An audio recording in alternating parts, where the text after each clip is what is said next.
You're watching Oilers Nation every day with Tyler Yaremchuk. Your one-stop shop for all things Oilers.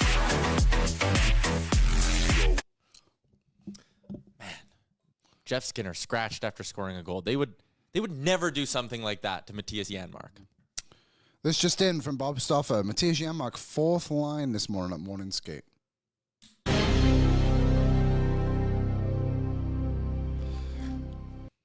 So maybe it's not an anti-Jeff Skinner thing. Maybe it's just whatever. We'll get into it. Do we even have the answer for anything anymore?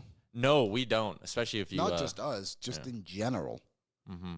Ooh, interesting news. We'll get to what just popped down and came down the pipe in a second here. The show is a presentation of Bet365. Download the app today. Use the promo code NATION. Whatever the moment, it's never ordinary at Bet365. The show comes to you live from the Sports Closet studio. You can check them out online at sportscloset.ca. We got a lot that we want to get to today on the program, including some Evan Bouchard discourse. Things taking a weird turn in the old Twitterverse. We'll talk about that. We got a short for giant question.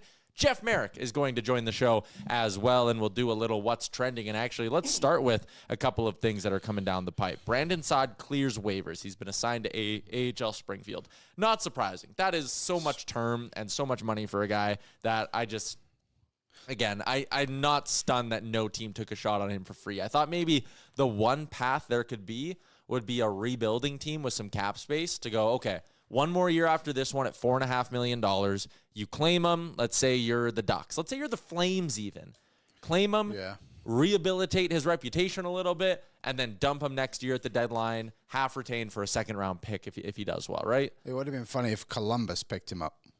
He was a Blue Jacket. He was a Blue Jacket. Yeah, but in the Panarin deal. Yes. The one thing to consider with it, though, and now that he's cleared waivers, he obviously has that eligibility to go up and down. Maybe that makes him a bit more of enticing of a trade piece for a team. Like, you're willing to give, like, a late round pick, like fifth or later, to have a guy who, I know he makes $4.5 million, but maybe they retain a little bit and you're able to do it. I don't think that's likely to happen, but it obviously adds a little bit to his value. St. Louis also have 0 players retained right now. Yeah. The other expensive name on waivers today, Philip Grubauer of the Seattle Kraken, 33-year-old goalie who has 2 more years after this one at $5.9 million. That contract has absolutely aged like milk. I remember when he left the Colorado Avalanche, I was like, what the hell is Colorado doing not being willing to pay this guy? Like, he was coming off a season. That last year, man, when he left Colorado, he had a 1.95 goals against average and a .922 save percentage spread out over 40 games. He was really good. Like, he was a Vezina candidate. Like, that's unbelievable. Year before that, 916. Year before that, 917. Year before that, 923. And since he came to Seattle, his save percentage has never been higher than an 899. And this season, he has an 866 and a 515-1 record. And what makes it way worse for him is that Joey Daccord is doing so well. And, like, other goalies have gone there and done relatively well, too. And he is just not being able to maintain any kind of standard. There was an interesting quote from Vince Dunn that they mentioned on the broadcast, obviously, when the Oilers played Seattle the other day. It's just like, both our goalies are playing well. We just give up a ton of chances. Like, I don't know if you can save that when one of your goalies has like a 915 like Joe Daccord and the other one is an 870 like Philip Grubauer. Mm-hmm. Obviously defending his teammate, but didn't make a lot of sense. Yeah, it's that no one's touching him. That's obvious. This summer, you're probably going to see a Grubauer buyout, and you're going to see a Tristan Jarry buyout. Yeah, probably the number 2 candidates, at least for goaltending. It goes back to kind of the take that Frank's always had of, like, if he's not an elite goalie, don't pay him. Don't give him term. Don't give him nothing. And maybe, hey, like Washington might learn that lesson with Logan Thompson. Again, like we're sitting here right now, and if people might be like, you're stupid, Logan Thompson has a chance to be a Vezina finalist again this year, second best goalie to Connor Hellebuck. Again, Philip Grubauer, the year before he signed this contract, had a sub-2 goals against average and a 920 whatever save percentage. Like, he was elite that season. And then he got paid, and then he stunk. It's not crazy to sit there. And I know Grubauer was 2 years older when he signed his ticket, but still, like, man, that buyout is going to stink. Did you see that other clip that was surfacing of Frank last night? No. So a Colorado Avalanche fan retweeted this. Went back a long, long time on the DFO rundown to when Alex Pietrangelo left St. Louis and went to Vegas. And his point was St. Louis, like, grinded Pietrangelo down to the lowest they could basically get him. Okay. And they ended up walking away, and Pietrangelo obviously won a Stanley Cup with Vegas and still a very good player. And St. Louis is just this middling team. He's like, that's basically what Colorado just did with Mikko Rantanen. You gave up on an elite talent for a reason of you didn't want to pay him. Mm-hmm. Oh, that clip of Frank with Ryan S. Clark? Yeah, and he was saying it's essentially a dumb thing to do. That was from Monday. That was Monday? Yeah, that was Monday's DFO Rundown. Ryan Clark filling in for Jason Gregor. Oh, didn't even know. Go check it out. I thought that was an old clip. Years, decades ago. Remember Ryan S. Clark used to do in the early days. He used to help out quite a bit. Yep. So, go check out Mondays. I listen. I'm a regular listener. Just didn't listen on Monday. But the example kind of stands. Like St. Louis played hardball, basically being like, he'll never leave here. Mm-hmm. And then Pietrangelo left. And I think it's almost the reverse here, where Rantanen's agent at least, played hardball, being like, they're never going to trade you, Mikko. And then they did. And now Colorado, I think, will be in a similar spot St. Louis is a few years from now, where it's like, oh, we probably should have just caved and given him what he wanted to. Yeah. I think it's interesting because Draisaitl just went through it. And I think this is on Rantanen a little bit more than people giving. You really wanted to stay, sign the contract, get your 8th year and stay. Like, what's the agent? Who's the agent? Do you know the name? I don't know the name. Okay, so him and Draisaitl went through it, and we never heard about it. Like, it was like, they're talking, and it's going well. Yeah, but of all the things, any like negative context to it. So to me, that says that like Draisaitl said the whole time. And there's obviously a bit of work with the Oilers too, and they did a good job of it. It's like, this is the number I want. Let's get around here, and I'll be happy. I want to stay. Mm-hmm. Rantanen, the direct comparison is that. Yep. And Rantanen is now traded. Also, I think he did want to stay, but again, played hardball. If you really wanted to stay that bad, how do you not have a deal ironed out in the summer like Draisaitl? Yeah. Right. Yeah. Like, sit down with Chris McFarland. If you want to stay in Colorado, actually wanted to keep you in August, why did you not sit there and go, okay, listen, your value, like Mikko Rantanen's value doesn't change based on how he performs this season. No, God, no. Whatever he does, he's a top-of-the-market free agent. He could have scored 30 goals. He could have scored 60 goals. Whatever it is, he is a high-end UFA who deserves top dollars because he's a future Hall of Famer, first ballot Hall of Famer, if we're being honest. Yeah. Oh, totally. So if you wanted to get this done, why did they even let this get? It's just one of those things you look back in hindsight, and I think it was less of a story coming into the year because everyone just kind of went like, oh, he's going to sign there eventually. They're just so confident they're taking their time. Because and now it doesn't like, happen in the NHL. Yeah, it's like, why? It was so weird. So weird. So how do you think the negotiations will go this summer when Rantanen is talking to Edmonton? Well, he'll probably want to know what Connor McDavid's deal looks like. Yeah. Maybe we get a matching press conference. Oh, my goodness. You sign McDavid, everyone's fired up, and then all of a sudden, like, oh, we have one more. Mikko Rantanen comes in. Stone cold music. Cracks 2 nation beers above his head. Signs the new deal and stays in Edmonton for 7 more years. 7 years. Wow. We're kind of doing the show in front of like a live studio audience today. We have like 4 people in here learning how to use our new streaming software. It's great. We got a laugh track on that yeah, one. people, what do you think about the new streaming software? Yeah, this is what we got so far. Show them the thing, Aaron. Yeah, hit the transition. Oh, yeah. Woo, yeah, brother. Crazy. Yep. Podcast listeners are like, what the fuck's a streaming software? Sorry, one thing in the YouTube chat. JR said, can we afford him? A reference to Mikko Rantanen. We did actually do this exercise yesterday, so we won't do it again. But just go back on our YouTube after the show and watch the video. I think it's something like a 5-6 minute video. We break it down. I get a little lost towards the end. But I think Westside Shane summed it up perfectly. Dare to dream. Yeah. Don't let your dreams be dreams, folks. Shia LaBeouf. Okay. Yeah, I mean, sure. I'm good now. All right. Like I said, lots to get to today. Our pal Jeff Marek's going to be on the show in a little bit. But first, I wanted to do something.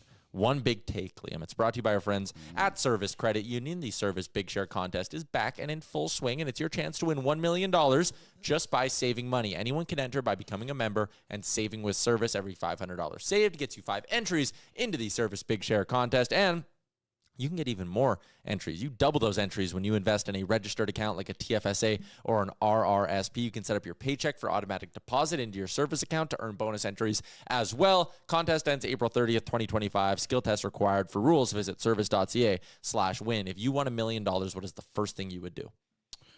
Oh, if I win $1 million, Yeah. I'd go on vacation. And I'd pay off my house. What if contest ends April 30th? What if it was right in the middle of the playoffs? Then you can't go on a vacation. What's the first thing you buy? Well, my birthday's right around April 30th, so I get myself a nice gift, which would be unlimited pizza. What? How do you buy that? I'm sure you could go You'd somewhere. maybe you'd buy a pizza restaurant? Yeah. You would buy yourself, if you won $1 million, you're telling me you would buy a pizza. I love pizza. Open up your own dough bricks. Like, yeah, there you go. Yeah, there you go. Okay. What would you do? Sure. Also, don't pay off your mortgage. Invest it. Buy more property. Accumulate wealth. No, I don't Okay. want it. I don't want that hassle. That's fair. I don't know what I would do. Anyways. All right. I'd buy wanna- Nico Rantanen. Yeah, I'd go to Dale Cates and be like, 1/13 of the first year, it's on me. Yeah, I on me. got you. It wouldn't even get you a month of Mikko Rantanen. Okay. I want to get to something, and this was buzzing all around Twitter yesterday because it's the hot topic du jour, but Jordan Schmaltz. I'm not 100% sure what he does, but he was in the NHL for a little bit, and he does some stuff.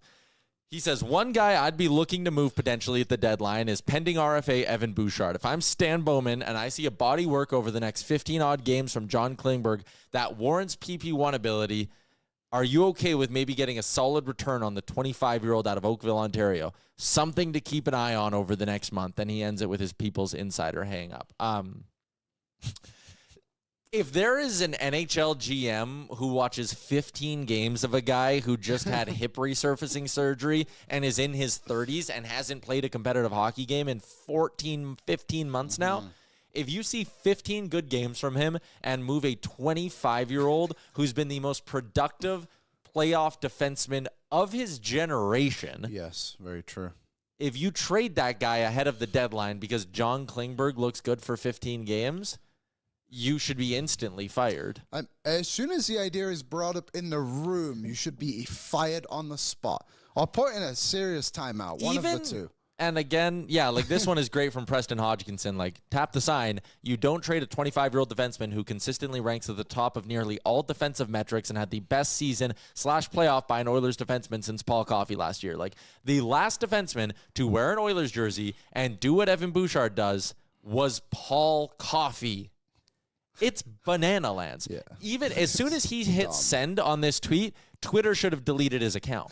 It's that terrible of an idea. Like, and listen, I kind of retweeted and got in on a few different parts of this conversation, but like, we are fully and totally at the Darnell Nurse side of this thing. Oh, it's crazy. It's almost worse, where Evan Bouchard in a game will do 10 to 15 really good things, really crisp breakout passes that honestly kind of he can only make, really good heady plays. Against Seattle, like, he had a bunch of hiccups. They weren't good. One of them, though, he turned it over, then made like a great sliding play with a poke check to negate the scoring chance. And again, it's just at the point where like 10 good Bouchard things happen in a hockey game. And then there's the one or two bad things, and that is all anyone wants to talk about, right? And people cling to it, and they sit there and look at his body language. Like, remember when people were doing that with Leon Draisaitl early in his career? His body language sucks. I would trade that guy. It is the exact same crowd. And guess what? They're never wrong. Because as soon as they're wrong, they're on to the next guy that they want to talk about, right? They were never wrong on Leon Draisaitl, and, oh, my God, you let that guy walk. You'll never win with him. He slowly skates off the ice on his line changes. He doesn't try defensively. He'd be nothing without McDavid. You can't pay that guy more than $10 million. Okay, Draisaitl's producing like crazy in the playoffs, and we're on to Darnell Nurse. That's the worst contract the Edmonton Oilers have ever given out, blah, blah, blah, blah, blah. He starts to play better, and guess what, Liam? Those people aren't wrong now. because they're just on to Evan Bouchard. You want to pay Evan Bouchard like Darnell Nurse, who's having a great season and playing all physical? Well, those same people 12 months ago said you should fire Darnell Nurse into the sun, see if you can Nancy Kerrigan him and break his knees, send him to Robidaw Island for 2 years. Like, it's ridiculous. These people are never wrong, and both sides of the argument, I think, have these kinds of moments and players, but like, it's very, very frustrating to see Oilers fans not learn the lesson of past years and past defensemen. You did this with Jeff Petrie, and then you sent him out of town. He went on to have a great career with a couple of other stops and was awesome in Montreal. And guess what? The second you traded Jeff Petrie and he started doing what he was doing, he went to Montreal, and then for the next 6 years, it was like, man, wouldn't you love to have a guy like Jeff Petrie? Damn. The same people who are saying trade Bouchard are the same people being like, I can't believe Ryan McLeod's not here.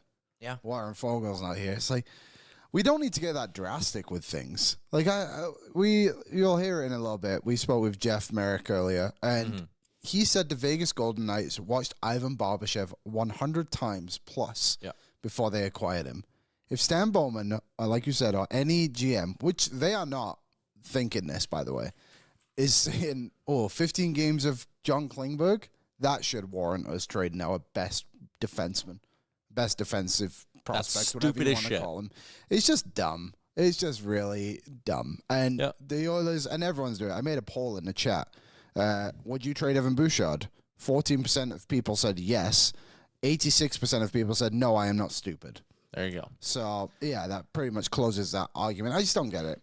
And like, there's totally an argument of this Four Nations debate of, like, should he be on the team, should he not be on the team? I don't think he should be on the team. I don't think he fits the criteria of what Alex Pietrangelo Darnell Nurse is the Oiler that could replace him, but that's not even in the mix. It's not even a conversation. No. But, like, to trade Evan Bouchard would be idiotic. It would probably be the worst move in the last 10 years. The second you trade Evan Bouchard, you spend a generation trying to find the next Evan Bouchard. They don't have one. There's very few guys. And Bouchard is not playing at the level he needs to play at by any means. He needs to be better in many aspects of it. Like, his defensive numbers are good, but obviously we see the errors that cause goals, and it's bad. But I don't know. I really don't think anyone with any kind of logic is doing this. Even Wise Kyle in the chat, I would only trade Evan Bouchard for Cale Makar. Or Quinn Hughes. That's the list. Yeah. So I've actually been doing a little bit of a project over today. It was only today. Of looking over the last couple of years of trade deadlines and defensemen that have been moved, and everyone that's been moved. Bowen Byram's really the only young prospect that has been moved. That is like a legit NHL defenseman playing in the NHL at like a young age. Yeah. And they got Casey Middlestead for him. Like, no matter what the Oilers got, like, it just wouldn't work. Okay, I want to give some numbers before I get into some comments. Jay Fresh had this, and I think this is just so telling because it is a black and white stat that you cannot argue with. Yeah. Evan Bouchard, when he has been on the ice without one of McDavid or Draisaitl. So this is when Evan Bouchard plays without one of the Oilers' big guns, all right? 2022-23, 57% of the shots go the Oilers' way, 51% of the goals. The Oilers score more and get more shots when Evan Bouchard is on the ice. 2023-24, without McDavid and Draisaitl on the ice, 59% of the shots, 54% of the goals. This year, you can sit here and throw however many clips you want at me of Evan Bouchard turning over the puck or getting knocked off the puck by whoever. Here is the end of the day number. This season, Evan Bouchard with Connor McDavid and Leon Draisaitl off the ice. 57% of the shots, 53% of the goals. I don't give a shit if the guy turns over 20 pucks a game. If he generates 30 scoring, and this is hyperbole, but like if he turns over 20 pucks at the end of the day and one of them ends up in the Oilers' net, and then in that same game, he pushes the river, and there's 30 scoring chances the other way when he's on the ice, and 2 of them go in the back of the net, and Evan Bouchard sits there and goes, all right, we outscored the other team 2-1 when I was on the ice without McDavid and Draisaitl, and we outshot them 30-20.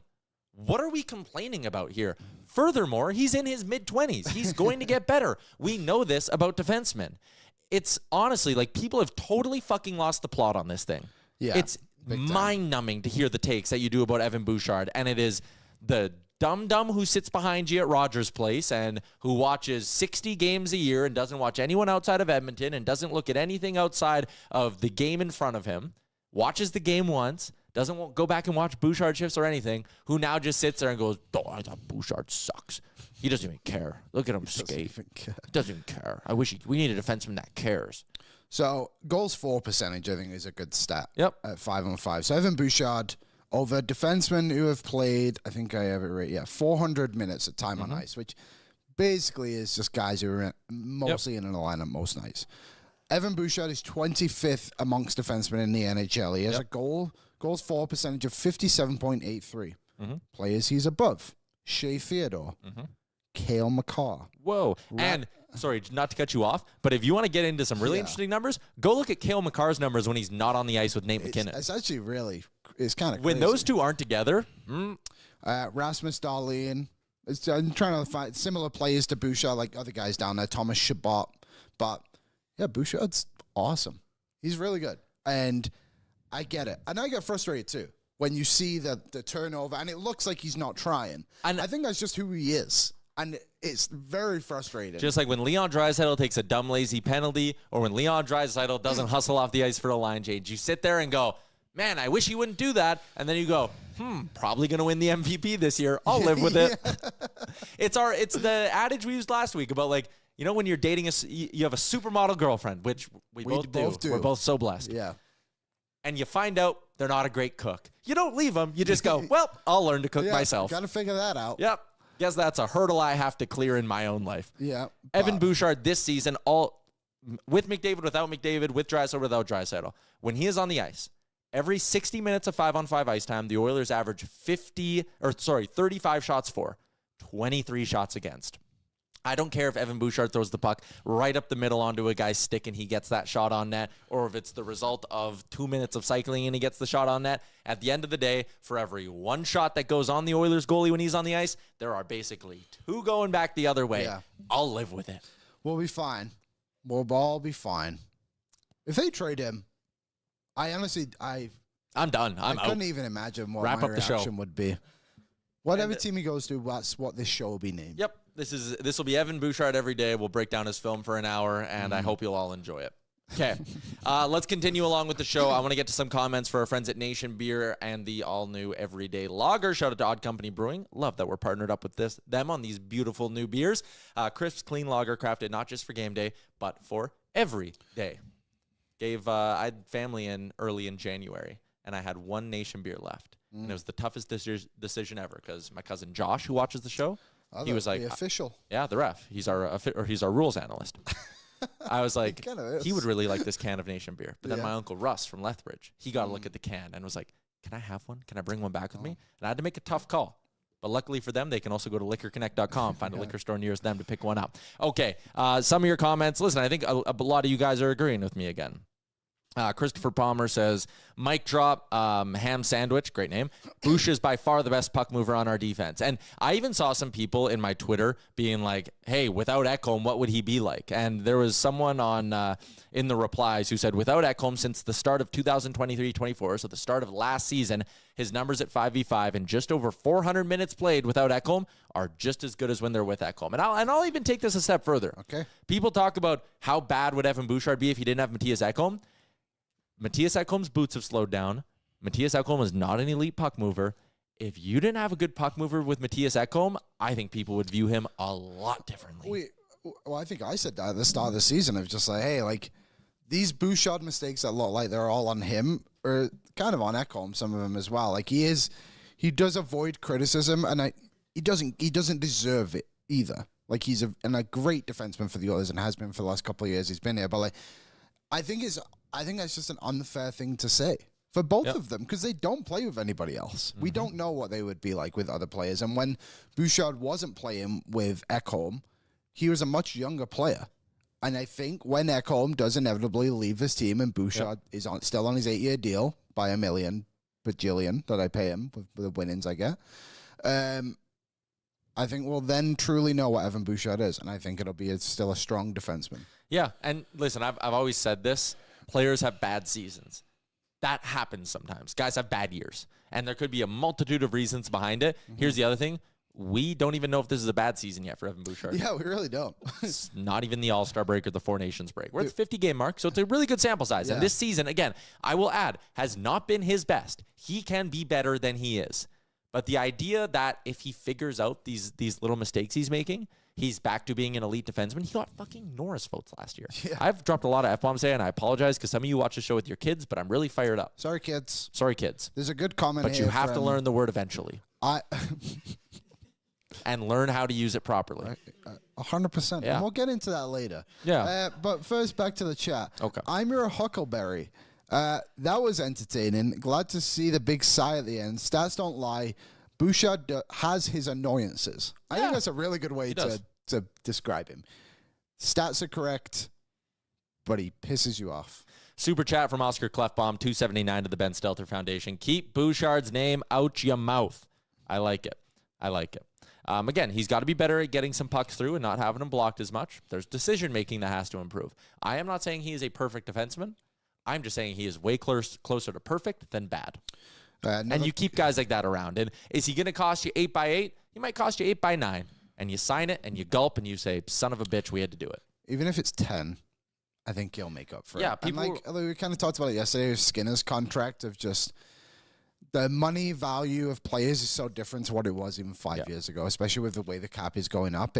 It's a big number, don't get me wrong, but it'll pay for itself. Okay, a couple things to get to. An ad read quickly. Our friends at Yeti. If you look behind me right here, look at that beautiful navy blue Yeti cooler. And when we were carrying it upstairs yesterday, I had a shock. Yeah. In a good way. So typically when you have a cooler, you have like the plastic handles, and it can kind of be awkward to carry a little bit. The handles are rope. Yeah, so like when we thing. carried it It's up very 2 flights of stairs, and it was just so easy. We just grabbed onto it, and the handle gives you slack.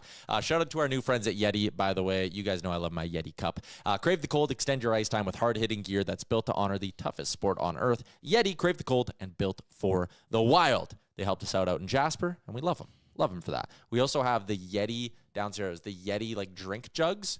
So we put hot chocolate in them, and there's a spout at the bottom, and it stayed hot all day out on the ice. It was so cool. There's still hot chocolate in it. I was going to say, I wonder what that was. We should do a thing on the show. First off, shout out to our plant, who's still surviving. Alex Plant.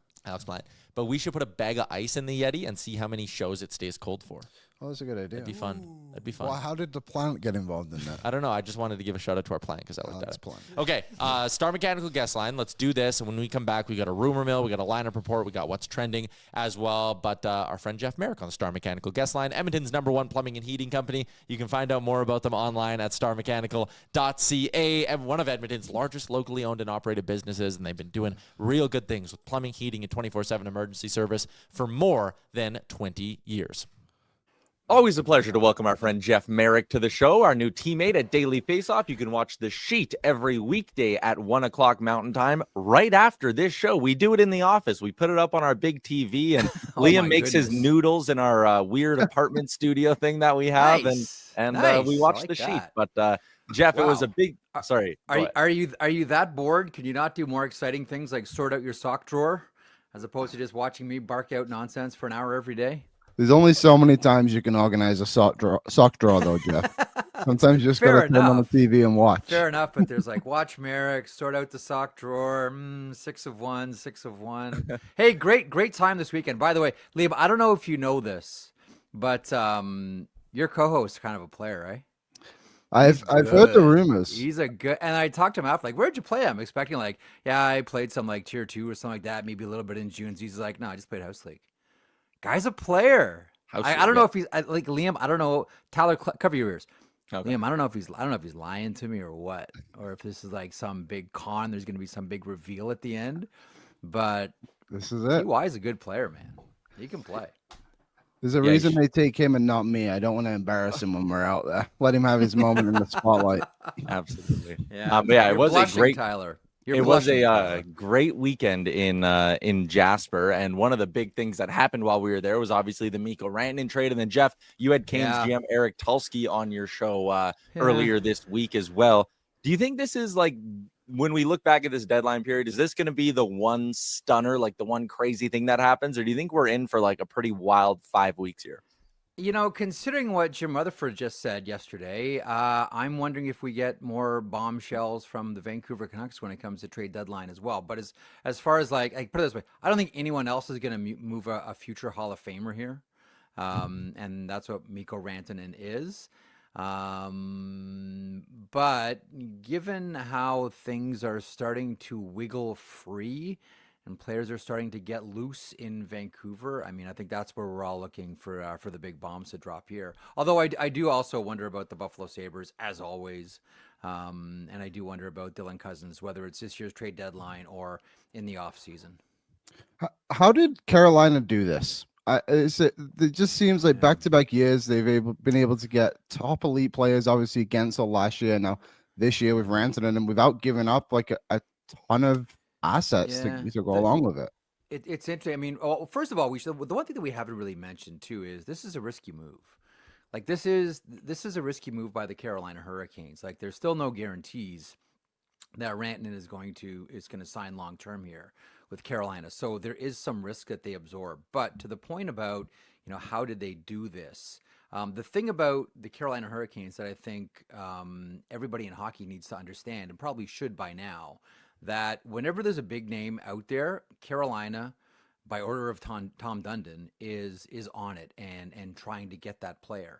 Like they were in on Jack Eichel. They've been in on a lot of other major league talents here. They just haven't been able to land the plane. This is the first whopper. I mean, certainly Gensel last year at trade deadline, but Gensel versus Rantanen in that discussion, I'm taking the Finn all day long. They're in and around all the major players when they are available. The thing about Carolina is, though, that we know about Tom Dundon is he has a value that he places on every single player, coach, manager, broadcaster, everybody, and he doesn't really want to budge from that, and he won't, which is part of the curiosity here. What's the value he places on Mikko Rantanen? Carolina's a fascinating team. I think we're all trying to figure out, okay, every time Eric Tulsky does something, it's another piece in the puzzle of how this general manager operates. Like we're watching a GM here essentially in his rookie season and trying to figure out, okay, what's this guy's MO? How does he do things? How does he do things? And it seems very much, one of the things that Tulsky mentioned is, these discussions go back to last summer. When they first started putting together lists of players of interest and starting to have conversations, and things really didn't start to significantly heat up until the last couple of months. Tulsky's a guy, as we're starting to piece together how he operates, that always has a number of balls in the air. One of the things that I asked him the other day was, how many trades sort of went away once you made the deal with the Colorado Avalanche, and he wasn't going to give out any specifics. I would imagine what he was sort of winking at was the Vancouver situation, but he talked about how there were some other trades that had to go away at that point. And the other thing that I think we look at with Tulsky here, sorry for the long-winded answer, but I want to make sure that I get it all out. The other thing about Tulsky is, how some teams just plan season to season, like, let's just get through the year, take the summer to clean up the cap and run it back and go back at it next season. When you look at how Tulsky has, even in the short time that he's been there, structured the Carolina Hurricanes, they head into next off season with an incredible amount of cap space. Like they are best positioned to re-sign Mikko Rantanen or someone else of that stature. Should they become available and interested in going to Carolina. They walked away from a lot of high-priced help. Tara Vinen goes, Brady Shea goes, Brett Pesce goes. Like they walked away from a lot of money. And, Tulsky has made the point before, and I've heard him make it on, various podcasts and in conversation with other people. The one thing that he always asks himself is, am I trying just to fill holes, or am I trying to make my team better? And if in his mind he's just filling a hole, he won't do it. If in his mind he's making his team better, he will do it. again, in only the short few months that we've sort of seen Tulsky operate, we're starting to get now a little bit of a clearer picture of how this guy operates. And listen, I find it fascinating. And he's set this team up now for a couple of years to absorb big contracts. Okay, I think that line you just said is a very interesting sort of transition into the Edmonton Oilers. Are you trying to fill a hole, or are you trying to actually substantially improve your team? John Klingberg on the Oilers blue line. Does that front office view John Klingberg as legitimately improving their team, or is he just filling a hole? I think it's, well, first of all, they don't know. I think this is, I mean, obviously it's a zero asset risk. I mean, Klingberg is not costing you anything other than the contract. And probably what you're sort of winking at, if I'm getting the right vibes here, is, are they done? And I think that they're not going to make that decision until they see how Klingberg plays. And we'll see him either Thursday against Detroit or Saturday against the Maple Leafs. I don't know if you guys have any more clear information on when he's actually going to start, but it's going to be one of those 2 days. And I think they're going to take a wait-and-see approach, because if all of a sudden that turns into an area that they don't need to address, that they don't need to spend assets on and can look elsewhere, then they've got their problem solved relatively cheaply and also without sacrificing any assets as well. Essentially what I'm saying is the Oilers are going to take a wait-and-see approach. Like, they're not out there right now trying to bring in another high-priced defenseman to help this blue line. They're going to see initially if Klingberg is healthy enough. I don't know if he's going to play every single game. They're going to play him, rest him. We're not sure. But they're going to give this guy a chance and see if he can be one of those final pieces on the back end that they've been coveting for so long now. Is there a player out there that you see as the best fit for the Oilers? I think a lot of that is going to depend on health, because I can't sit here right now and say they definitely need this guy on the right side of the blue line, or they definitely need this forward in the top six. So I don't.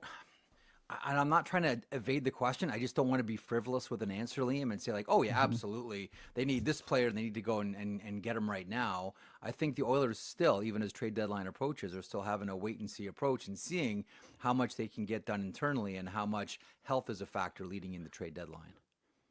Is there, I guess, outside of the blue line then, because that's been the talk and the focus since basically the summer when they traded Cody Ceci and Philip Broberg left, is there anywhere else? Like, I mean, we have the debate, it feels like every second show, of do they need another goalie? Do they need to upgrade on Calvin Pickard? Is that somewhere you think they look, or is it toughness up front? Is it, maybe some top six help? Like, they were hoping, I think, coming into the year that Jeff Skinner would be some sort of a solution. He's not. I think Skinner's in a tough spot, right? Because he's in that rotation now. I mean, Leon likes playing with Paul Colson, and Leon likes it. Leon's gonna get it. So that's a tough one. That's a tough one for Jeff Skinner, and now he's caught in that combination with Kasperi Kapanen and Corey Perry. Perry, I can see them, towards the end of the season, managing his games, and does he have to play every single game and make sure the old guy's ready for the playoffs? And Skinner is kind of like trapped in that spot where you say to yourself, okay, where's the fit?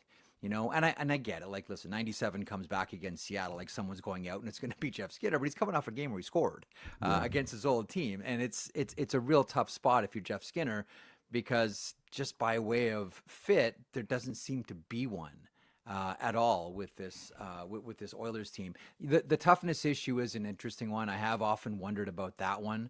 Tough hockey players are a premium commodity. Tyler, you and I have spoken about Trent Frederick before. I mean, that's a really interesting name. And I think if Boston, and I still can't see Boston throwing in the towel on the season. And I know he's an unrestricted free agent at the end of the season here. But Trent Frederick or someone like him, and I know that those guys don't exist en masse, but Trent Frederick or someone like him, I can see raising the eyebrow of Stan Bowman and the Oilers management for sure. Yeah, that'd be interesting. There's a bunch of guys. The only thing I'd want is more face-off wins, right? If you want Trent Frederick, you like all those other things, but man, win some draws. Give me some draws. I think what they could do, though, is just play him next to Henrique. And Henrique takes the draws. Henrique goes on the wing. Frederick in the center, maybe. I don't know. Or you I just would have, like or to you see just them. have Adam Henrique play the old Yannick Perreault, There you go. dot and dash, right? Yes. Take the face off and get to the bench. That's what they did with Derek Ryan for basically a whole season. Yeah. Take the face-offs and skate to the bench. Hockey history is littered with the face-off specialists. Absolutely.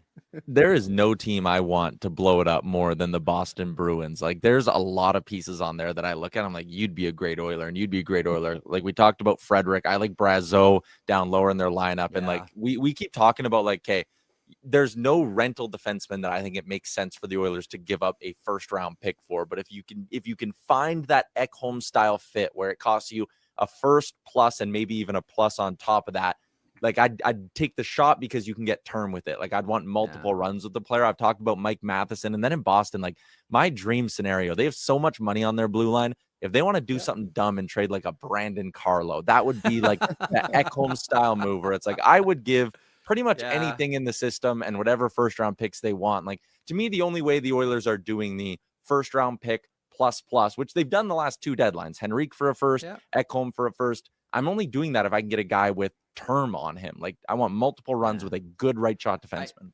I hear you on Boston. The one thing about the Bruins, and this goes, not to get too historical on your audience here, but this goes all the way back to Eddie Shore. The one thing that the Boston Bruins organization historically has always built their teams around are elite level blue lines.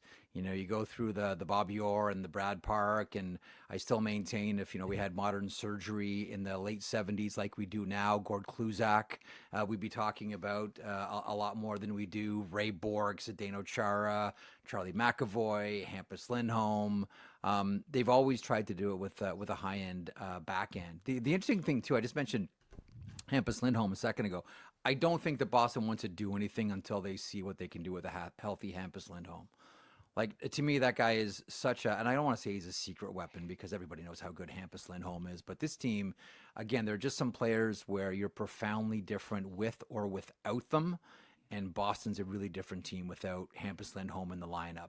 Like, you can walk on that tightrope for 2 minutes, but you can't walk on that tightrope for 2 weeks without falling off, and we saw that with the Boston Bruins. Lindholm goes down. They were okay for a little while, and then there was just too much turbulence on the flight, and it was like, okay, we really need Hampus Lindholm back. I don't think Boston makes up their mind about the season until, listen, I mean, if they go into a complete swoon and a double hat trick by the Sabres does not look good on them. But I think they wait to see what they can do with a healthy Hampus Lindholm over a stretch before they make their minds up on the season. I got one more for you. And again, just sort of more of like a general going across a bunch of teams. But the Canes get Rantanen. Then there's this thought that, like, okay, are we heading towards a, in quotes, arms race in the Eastern Conference? But what about out west? Like, I look at a few of these teams. Again, Edmonton doesn't have a lot of assets. Vegas doesn't have a ton of assets either. You look in the Central, Winnipeg, Shovel Dayoff's never been a big push all the chips in guy, but he did it last year. Does he want to do it back-to-back years? Like, do you think there are going to be a lot of super aggressive teams in the Western Conference, or do you think there'll be a few that maybe take more of a cautious approach to this deadline? I guess Colorado's the wild card too, because like they got to follow up the Rantanen move with something. Colorado's making a move. I was wondering if you're going to get around to Denver here, but yeah, Colorado is going to make a move, and we're all wondering what that move is going to be. I mentioned Dylan Cousins a couple of seconds ago. These two teams made a big deal last year with Middlestat and Byram. They know each other well. Could we see a Dylan Cousins ending up in Colorado to fill that 2C hole? We'll see. I think that Colorado's a team that'll still make moves, and I never count out Vegas. Like, I'm not sure about you two guys. Like, whenever I say, "Oh yeah, Vegas, Kelly McCrimmon's done," boom, Tomas Hertl. Like at 2:59 Eastern trade deadline, boom, here comes Tomas Hertl. So I always reserve judgment on the Vegas Golden Knights and just assume that they're going to do something big. And sometimes it doesn't even seem like it's big. It's like sneaky. Like when they picked up Ivan Barbashev from St. Louis, like the two trade deadline acquisitions that had the most profound impact were Matthias Ekholm to Edmonton and Ivan Barbashev to the Vegas Golden Knights. But at the time, what were we all talking about? Wow, did you see what Edmonton did? And then very quietly, Kelly McCrimmon mentioned to me that offseason they had, going into that trade deadline, the history on Barbashev, they had 100 views of Barbashev. And I'm wondering, whenever I talk to Kelly, so who do you have 100 views on this year? Who have you seen 100 views this time around? Because I just assume that Vegas is going to be always that team that does something at deadline. That's just the way Vegas and Kelly McCrimmon are wired. Yeah. I got one more, and I'm completely switching gears. I saw you tweet about this the other day. There's a great matchup in the Western League tonight. Gavin McKenna versus Landon Dupont. Oh, I guess, man. firstly, are you excited to watch it? And secondly, Yes. do you think junior hockey should be way more accessible to people? Like, this is a free YouTube event. Yes. 100 in this hockey universe right now, where eyeballs, it's so competitive to get people's attention for more than a couple of seconds, specifically with junior hockey, which generally tends to be very regional. I'm a Medicine Hat Tigers fan. Boom. I'm an Edmonton Oil Kings fan. Boom. I'm a Swifty fan. I'm a Lethbridge fan. I'm a PG fan. It's so localized and specifically territorial.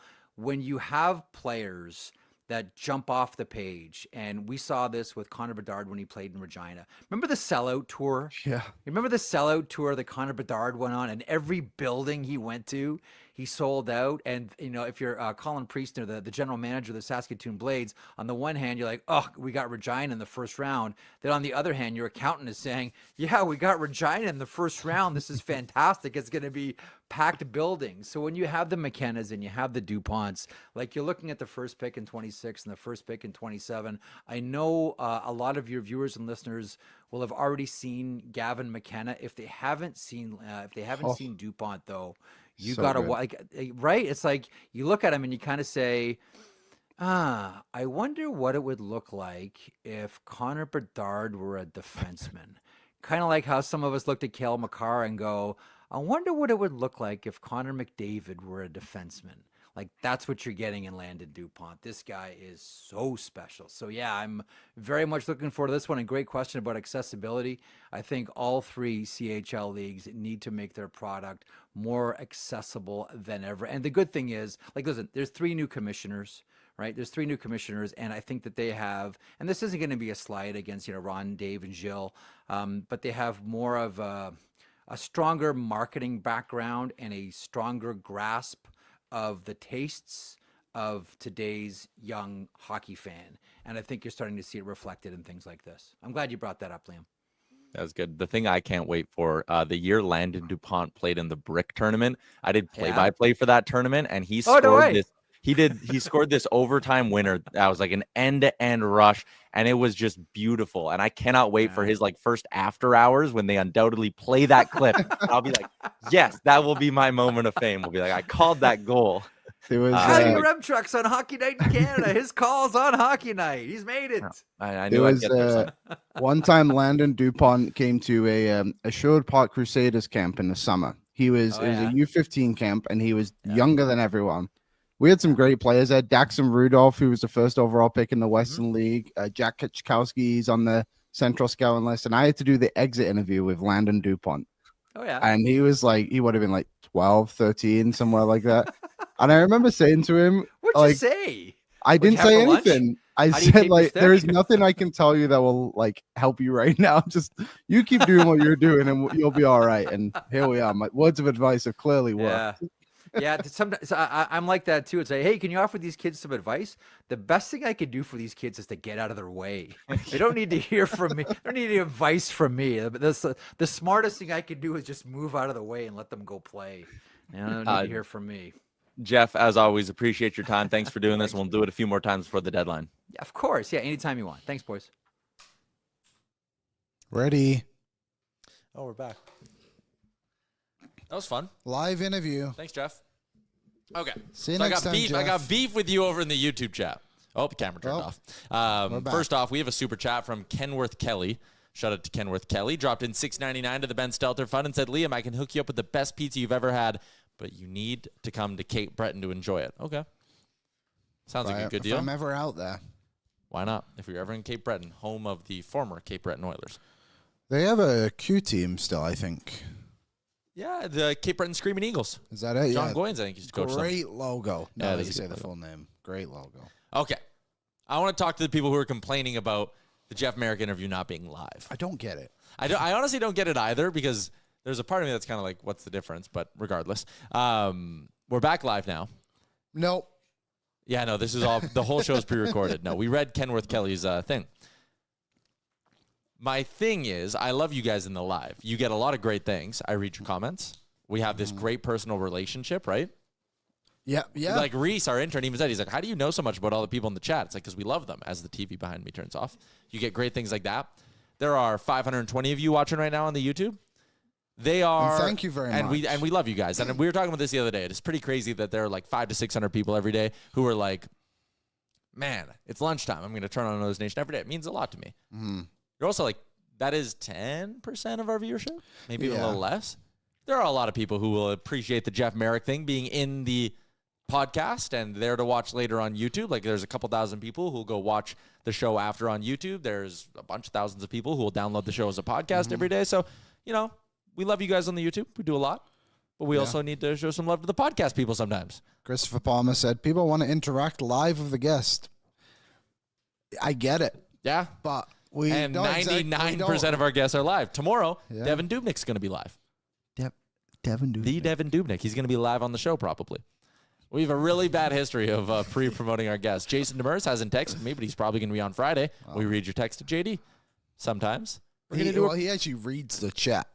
Like, because he's figured out. Yeah, he's dialed in. Although he won't be able to now that we're on the new streaming software. Oh, yeah, we can't even see. Yeah, and as Dangerous Wade says, Marek's a busy guy. He's about to start his show. Dangerous Wade. Okay, couple of things to get to.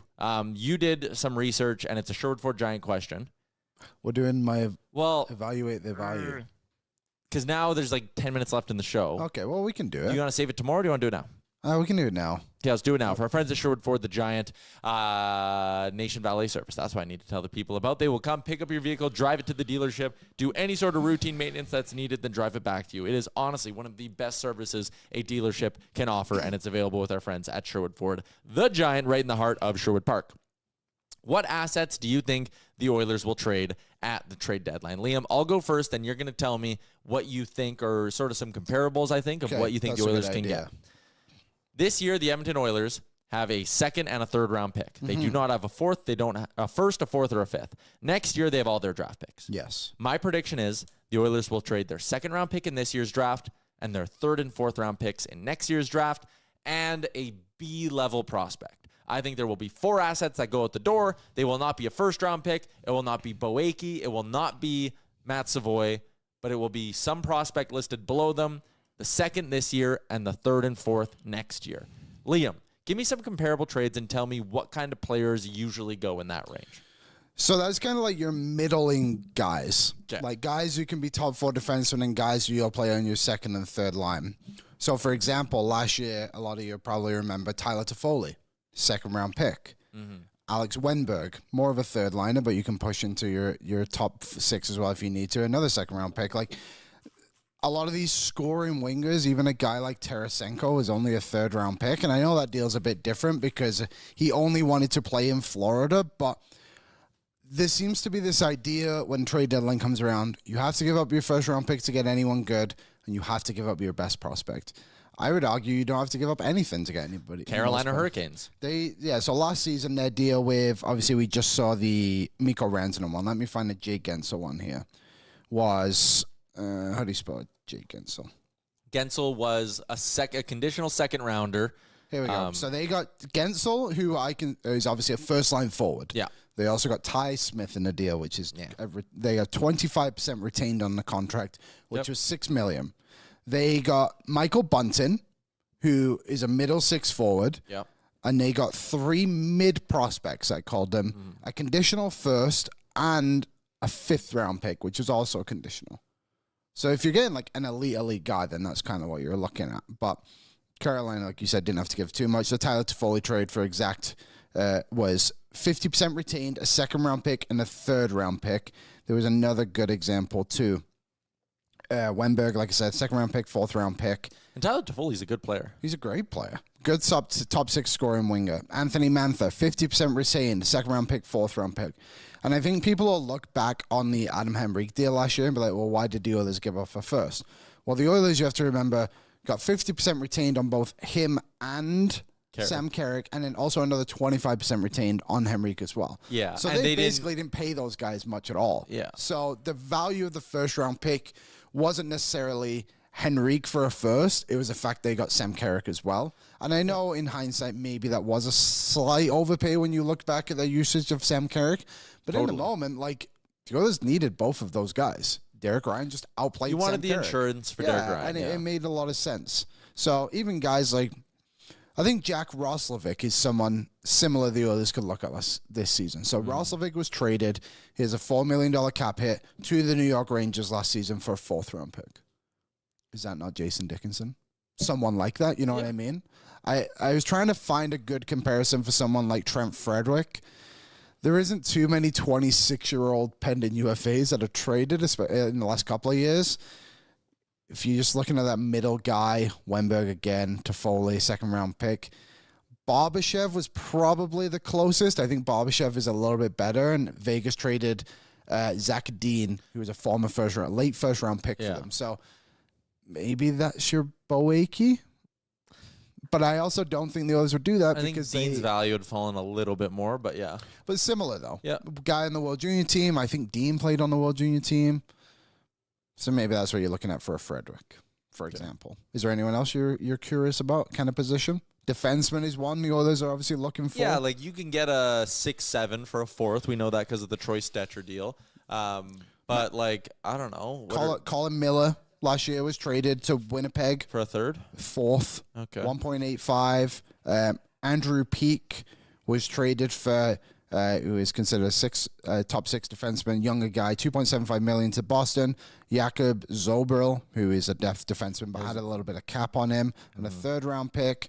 Eric Johnson, fourth-round pick. Like, you're not paying a lot for these guys. Like, we kind of spoke about it earlier in the week, didn't we? And I think it was taken out of context a little bit. It's not about like spending all your assets to get the best players. It's about filling in the gaps and making your team better on the day. Well, by the day, I guess is a better way to put it. I couldn't agree with that more. I think you can make a really impactful move without giving up your first-round pick. You can add to this team and give them what they need to compete without trading your first-round pick. Yeah. And I do think one of the smarter things that a team can maybe do at the deadline is kind of like what Carolina does, trick some team, some rebuilding team, into thinking that the 3 quarters you have in your hand are worth more than the loony. There is one team that loves to pick up top 6 defensemen for for third-round picks. Over the last 2 years, who do you think that team is? They love to trade third-round picks? Acquire top 6 defensemen. Just like average defensemen. For third-round picks. Detroit. Toronto. Oh. Joel Edmondson. Gus. Ilya Lyubushkin. Oh, yeah. Eric, what was his name? Gustafson and Luke Shen in the last 2 seasons. Wow. They also added Jake McCabe in there as well, yeah. What did they give up for Jake McCabe? Jake McCabe was I could probably find that out too. I got it. So Jake McCabe, the deal was McCabe 50% retained of his $4 million deal. Also had another year on that too. Yeah. Along with Sam Lafferty, and they got 2 conditional fifths to Chicago for Joey Anderson, who's a depth NHL fringe player. Another AHL player, I don't know say his name, conditional first, and a legit second-round pick. I'd give up my first for something like that, where you're getting a D-man dirt cheap because he was retained down to $2 million with term and a fourth-line center. I'd give up a first and a second for something like that. It's essentially the Adam Henrique and Sam Carrick deal. In a way. Except, yeah, but you had McCabe for $2 million with term, right? Yeah, you guess you get the top 4 D-man worth more than a third-line center. Maybe that's why they had to add a second-round pick in there. Yeah. And the Oilers didn't. I think it was a fourth-round pick or something like that, right? Yeah. Just quickly, some news. Elliot Friedman says the Blues and Brandon Saad are mutually terminating his contract, which is absolutely bananas. Maybe shows that he really doesn't want to play in the American League, but left in total salary this year, so we're not going to do cap it. Total salary, he had about $1.8 to $2 million left this year. And then he also had 3.6 on his money next year. So he's basically giving up $5.4 million.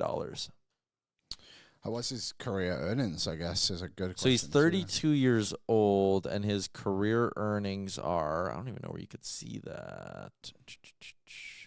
Trying to find that on Puckpedia, but I mean, regardless, like he must be pretty confident he can get a decent ticket next summer, like a 3-year by $3 million kind of deal. But like, why would he? That's crazy, Brian. Yeah, he's not been great this season. No, he hasn't been. Any part of you that's interested in him? $57 million in career earnings. So he made a lot of money, but like still to give up $5 million. He just doesn't fit the mold of what Chris Knoblauch looks like. Like we sit here every day and debate Jeff Skinner. Yeah, he's Jeff Skinner. Yep. But Jeff Skinner's better. Like he's been on the ice for 35 on 5 goals this season. All right, we're going to give the people a long show today because we still have a lot to get to. Our friends over at Booster Juice, shout out to the new Booster Rewards app, which allows you to eat, earn, order, and enjoy all in the app, whether it's delicious, nutritious fruits, smoothies, snacks, or panini sandwiches. They got it all over at Booster Juice. A lineup report from last night, or from this morning. Bob Stauffer had this one over on the on X.com. Do we have it, AB? I need something to read off of. There we go. Nuge with McDavid and Brown. That is a very surprising top line. I'm stunned that Connor Brown's getting that kind of an opportunity. But the Oilers are going back to, or Chris Knoblauch, I should say, is going back to his balanced approach, actually. So McDavid with Nuge and Brown, Draisaitl with Podkolzin and Arvidsson, and Hyman being used as the driver on the third line with Henrique and Skinner. So they're splitting up their 3 best forwards. What do you make of this approach? The fourth line has Janmark with Philp and Perry. Looks like they may be trying Philp on the wing as well. I don't know if that'll stick. But what do you make of the sort of spread out approach here? I mean, we'll see, right? I like the third line. I think it's probably fair.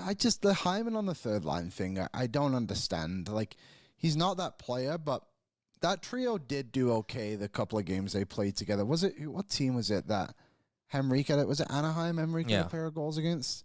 They were pretty good in that game. I really think Arvidsson deserves to kind of fall down the lineup a little bit. But he's being used here. That second line is a defensive specialist line now. You think that's what they'll do? Well, that's what they are. Podkolzin is a low event guy, makes smart plays. Arvidsson has a very good XGA. Draisaitl is their best defensive centerman right now. So that line's being used to shut down. McDavid is power on power. Henrique, Skinner, and Hyman is your scoring third line that you use in the O-zone. I understand the logic behind this. Yeah, I guess. Phil surely is playing center. Yeah, I mean, that's whatever. Deep Aaron's. The deep kind pairings. of interesting. I know Ekholm didn't skate today, but you would think that Klingberg would just skate next to Bouchard. You'd think. Yeah, that one is a little bit weird. I'd imagine Ekholm's back. Also sounds like John Klingberg could debut tomorrow night. So we'll have more on that tomorrow on the show. But I think we could get I know Dreger said Saturday. I think it's Thursday. So, there you go, Dreger. Yeah, Dreger did go back on his initial report. Wow. I think it's going to be Klingberg tomorrow in the lineup from what we're hearing. Maynard said, is Philp here to stay? I think when they sent down Derek Ryan, that's a pretty good indication. Yeah, and Derek Ryan is down in Bakersfield now, by the way. Did he play yet? I don't know if he's played yet. I just know he's down there practicing. Okay. All right, Rumour Mill for our friends at the Edmonton Police Service. Want to remind you to curb the danger. Report an impaired driver by calling 911. If you suspect a driver is impaired by drugs or alcohol, call 911 immediately. If it impairs your ability to drive in any way, it is both highly dangerous and illegal, and you can help keep our roads safe this hockey season. For more information on Curb the Danger, visit edmontonpolice.ca/impaired driving. The Rumour Mill is an interesting one, and it got a little more interesting today. Brandt Clarke of the LA Kings, healthy scratch with the impending return of Drew Doughty. Doughty expected to make his season debut this evening for the LA Kings, but Brandt Clarke, a guy who was a top 15 pick in the NHL draft, top 10 pick? Wasn't he a second-round pick? Oh. Well, he was a really good prospect. No, he was an 8th overall pick. Yeah, 8th overall pick. Top 10 pick, was running their power play at times this year, healthy scratched, and Kevin Week says maybe part of a deal. That would be really weird if the Kings traded Brandt Clarke. Do you remember a few years ago when the LA Kings retooled on the fly and everyone was just talking about how amazing their prospect pool is? Yep. And don't get me wrong, they've had some great players. Byfield worked. Byfield has worked. Although not to like the superstar level people thought it would be. Alexei Leferrier has been good. They traded Brock Faber. Arthur Kaliev isn't on the team anymore. Alex Turcotte has not panned out. He's in the NHL. Jordan Spence, good player. Rasmus Kapari, gone. Akil Thomas had his World Junior moment, and that's about it. Velarde gone. Jared Anderson Dolan, not really had much about him. Don't get me wrong, they've had a player from every draft, which is actually a pretty good hit rate, but I just remember when they were talking about it, and also too, like, if you're going to trade Brant Clark, why don't you just go back and think like, oh, we traded Brock Faber. Yeah. Faber for Fiala. Yikes.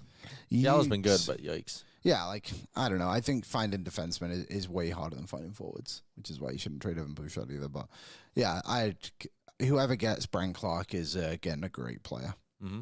Yeah, it'll be interesting. Someone said maybe for JT Miller. Well, Jim Rutherford, Canucks president, came out, and he is basically their general manager. He came out and basically did a tell-all. He was like, yeah, it's beyond fixing. It's kind of bad. I can pull up some of the exact quotes if people want, but it was the classic Jim Rutherford saying way too much to the media, which is something he does. Here's his quote. This is on the rift between JT Miller and Elias Pettersson. The president, basically GM of the hockey team, goes, everybody has worked on it, including the parties involved, but it only gets resolved for a short period of time, then it festers again. So it certainly appears like there's not a good solution that would keep this group together. He then talked about, we'd love to keep Quinn Hughes here long-term and keep him a Canuck forever, but if I'm tearing it down, I have to consider it. It is insane what Jim Rutherford said, but JT Miller came out today and said there's no problems. He said he has no problem with Elias Pettersson. Well, he must have thought he was talking about the other one. That's got to be it. That's it. No, he's only been here a week. It is going to be spoke to him 2 times in 3 years where the Oilers have beaten a division rival into a rebuild.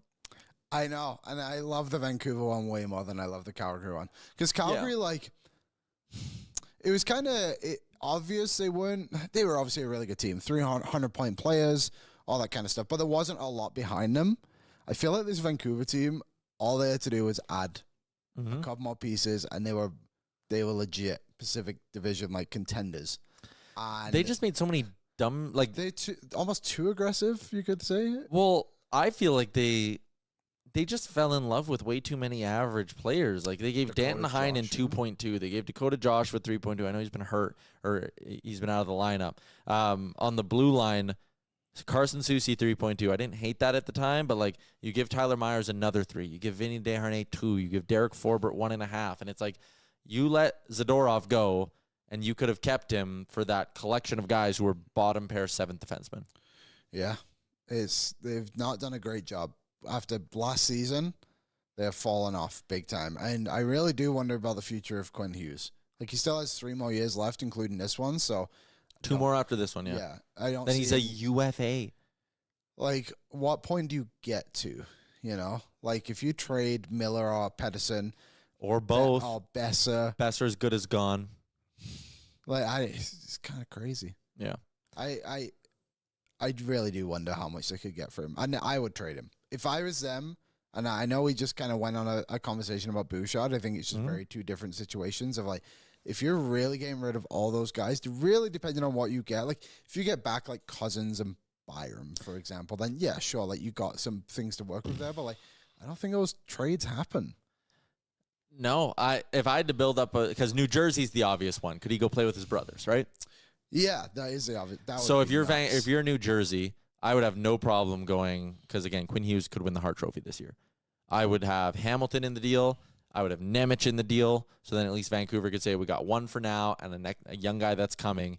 And what else you'd throw in? You got firsts. Do they have firsts? They don't have a first this year. They have 3 second-rounders this year and a first next year. So I'd say it's Nemec, Hamilton, 2 of those seconds, a first, and then I want a forward too. Do you think the closest comparison would be, and I know the contracts are a little different, but Eichel? Yeah, probably, so right? That was Alex Tuck, Peyton Krebs, and I think they got a couple of first-round picks, or at least a first and something else. Yeah, so the Eichel deal, he was traded with a 3rd, and they got Krebs, who was first-round pick, a prospect at the time. Yeah. Alex Tuck, top 6 forward, another first and a second. The difference would be Eichel was a little bit of a more distressed asset. Yeah. Because he very clearly wanted out. If you're Vancouver and you're doing hey, we will trade you Quinn Hughes, 2 more years, bargain deal. The Devils are sitting there going, we get to reunite the Hughes brothers, put them all together. You give up a lot. Dougie Hamilton would be the Alex Tuck. He's a better player than Alex Tuck, but he'd be that piece. Nemec would be the Krebs, and then a first, 2 seconds. Yeah. Interesting. I really don't know how that would fall. I think it would be more Andre Palat than a Dougie Hamilton. But like, why do you want Andre Palat's a nothing burger? They would get rid of him for free if they could. But I don't think that. I don't know. It's interesting. All hypotheticals. It would take so much to get Quinn Hughes. Yeah, it would totally. Because that's the thing, right? agree. Again, like Buffalo had to trade Jack Eichel. Vancouver sits there and doesn't have to. So that's why if you're New Jersey, you really got to make it worth their while, right? It would be crazy though. I'd love to see Vancouver blow it up. Fighting Amish. Quinn Hughes might actually smile if he got traded to New Jersey. Say interview he did the other day. Nemec, Hamilton, Mercer, and a first. That's the deal. And maybe Vancouver's giving you like another forward there to like help out a little bit. Like maybe you're getting Connor Garland in the deal. Holy moly. Yeah, maybe. I'd love to see a trade like that, like a big one, a whopper. Flame broiled. Yeah, flame broiled. I'm hungry. We got to wrap up the show. I've been thinking about pizza for a while. All right, tomorrow's the Sherwood Ford Giant game day. We'll get into more stuff with them and our friends from Sherwood Power Sports and Marine on tomorrow's show. Oil taking on the Wings. What? Can we please do what's trending? Okay, what's trending for our friends at Sherwood Power Sports and Marine? Check them out right in the heart of Sherwood Park. What did you want to talk about? The Mark Stone Miro Heiskanen thing. Do we have that, Aaron? I think Mark Stone's a little greasy. See, so Colby Cohen, by the way, was like, you cannot even begin to insinuate that this was dirty. I think he was tripped. However, I think he also launched himself forward a little bit. I 100% do not think his intentions were to dive directly into Miro Heiskanen's knees. I think that was just... I think he wanted to get a piece of him. I think he wanted to trip him. I don't think he wanted to take him out by No, the and no knees. player wants to hurt another player or whatever. I think he wanted to prevent what was happening. But you watch it, like, the way he was tripped, like, Rupe Hintz, like, he didn't drag his foot out. Like, he kind of he skated into it. Like, there wasn't enough there. I don't think it, like, warrants a suspension or anything like that, but I think it was, like, a pretty greasy play. Would you agree? I think it was super greasy. I think Mark Stone's a greasy player who does stuff like that. So yeah, and then there was another clip that actually I think was a bit uncalled for from Mark Stone. He went to the bench, and I was watching the game, and Ray Ferraro, standing between the bench, said him and Jamie Benn were going back and forth, and Mark Stone said, I was tripped. And then Stone watched the video on the iPad and, like, kind of chuckled to himself, being like, what are they complaining about? It's like, buddy, you just ended this guy's season. Like, maybe. Yeah, like, it was real bad. I didn't like that from Stone. I don't think Stone's that greasy of a player. I think he plays on the edge. I don't think he crosses a line too often. But to me, that was a really bad luck for him. I don't think his intent was to take out his knees. I think his intent was to make contact and break up the play. I think he dove a little bit. Yeah. Kate, let's wrap it up for... here we go. We got it. Let's go to the penalty box. Oh, what's he like doing? He's trying to get at the puck, and he hits. Vegas got a minor for tripping. Like, again, I think it's an accidentally on purpose kind of play. Let's go to the penalty Like, box. There's not enough there. Oh, what's he doing, doesn't man? do enough to force him to Vegas got a minor for tripping. It was bad. It was a really bad play. Miro Heiskanen. Let's go to the penalty He box. couldn't get off the ice. Oh, what's he doing, man? Sad to watch. I hope he's okay. Vegas got a minor for tripping. But Yeah. I hope maybe it's not as bad as it seems. Let's go to the penalty box. Okay, let's wrap up for our friends at Bet365. Download the app today. Use the promo code NATION. Whatever the moment, it's never ordinary at Bet365. I got one pick tonight that I really like, Liam. It is a same-game parlay involving the Toronto Maple Leafs. I hit a big one of these last week when I bet on the Leafs, so I'm liking my chances of doing it again. Okay. I think they smoked the Minnesota Wild tonight in Toronto. No Kaprizov for the Wild. All over it. Give me puck line, Matthews 3 shots, Matthews 2 points, plus 400. Damn. Easy money, right? Sure. I think. What do I like tonight? None of them. Okay. It's kind of a weird slate. Like, I don't. All the It's a little matchups, weird, yeah. They're, like, the Leafs game is the only one I'm touching. Yeah, like Florida minus 150 at home against the Kings. That's actually a pretty good line, to be fair. Kings only 3 points. Doughty back, though. Emotional boost. Oh, Doughty, whatever. Give me Brent Clark any day of the week.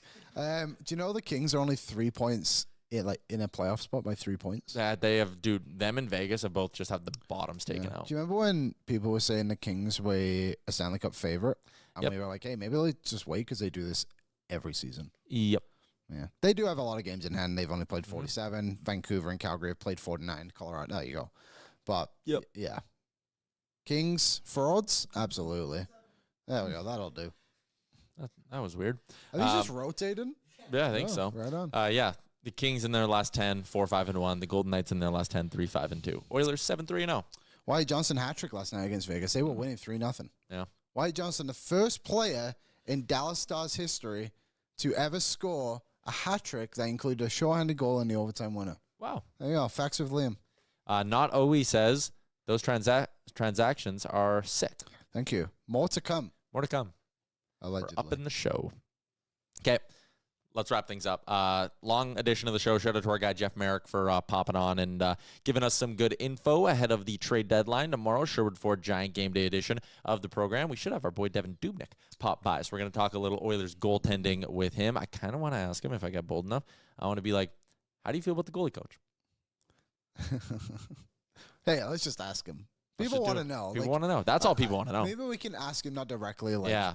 how is Dustin Schwartz, but like, how much influence does he truly have? Yeah. Maybe that's Tell me about the relationship between a goalie and a goalie Yeah, coach. Yeah. that's a good one. Okay.